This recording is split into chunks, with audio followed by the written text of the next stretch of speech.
Hey folks, Dr. Shawn Baker here again. Let's talk a little bit about the standard American diet, or depending where you live, you might call it the standard Canadian diet, the standard Australian diet, or just to be more comprehensive, we can call it the standard Western diet. So whatever you want to call it, it's generally very similar. It contains a lot of inexpensive foods. These tend to be highly inflammatory, highly processed, loaded with refined grains, sugars, and oils. That is a clear component of all these diets, and they tend to lack a lot of the critical nutrients that we need that are vital for our health. In this video, let's break down what the diet is, why it might be harmful for you, and how you can take some simple steps to overall improve your quality of health. The standard American diet is a term used to describe and track the macro and micronutrient composition of the food most consumed by the people of America and other westernized countries by extension. So what qualifies as a SAD diet? The NHANES data, or the National Health and Nutrition Examination Survey, back in 2017 showed that the average American was eating around 2,100 calories a day, 47% of which came from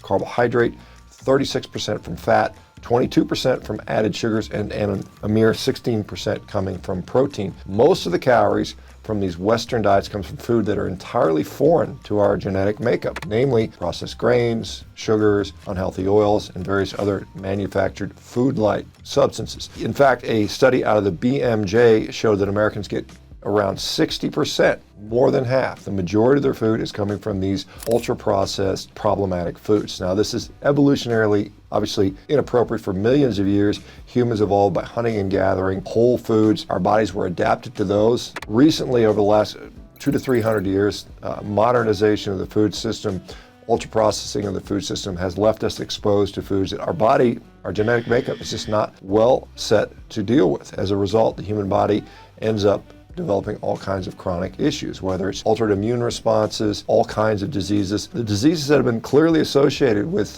this highly processed standard American diet are legion. Elevations in unstable blood sugar can lead to chronic inflammation, degeneration, gut issues, and so we see things like obesity, heart disease, metabolic syndrome, type 2 diabetes, inflammatory bowel disease, Hashimoto's, cancer, rheumatoid arthritis, skin conditions like eczema, psoriasis, multiple sclerosis, Alzheimer's disease, strokes, and many other mental health disorders. And it's not just the fact that there's, the carbohydrates, these refined carbs. With the support of all U.S. federal agencies, nutritional policies came to, I would say, incorrectly vilify things like animal products, complaining of things like saturated fats and so on and so forth. And what that led to was the development of the food pyramid, which we all know went back, several decades ago. What happened was this diet, asked us to eat something like 11 servings of grain every day, which unfortunately, much of that was containing these dyes and oils and other additives in addition to the grains there, which led to continued problems. The whole time we are sort of shunning whole foods like meats and other animal products in lieu of these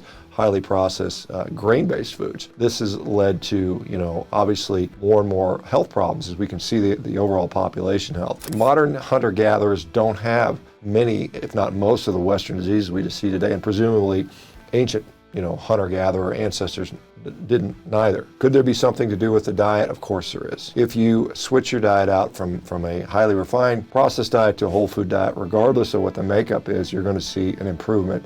And that's why sometimes we see some people improve initially on vegan diets. Now, I will argue that those are still somewhat deficient. There's many problems with that. If you want to, improve your diet, just regardless of what you end up with, just start removing the ultra-processed foods. The problem, the difficulty that most people find is it's difficult to find a replacement for that, particularly if you're shunning the animal products, because the animal products tend to be highly satiating, highly energy dense, and they give us what we need. But when we're shunning those in lieu of just eating things like, okra and kale and beans and things like that, a lot of times it leaves us continued hunger, and we end up falling back to the standard American stuff. So again, that's why I've seen so much success with people including lots of animal products in their diet. It allows them to get off the standard American garbage. And so that's what I'd recommend you do. Up your meat, egg, fish, dairy consumption, and dramatically drop your ultra-processed food consumption. I think you'll see a positive benefit. Let me know in the comments what you've observed in the past for those who have done that, for those who have gone on a meat-based diet. Don't forget to like, subscribe. We'll see you soon.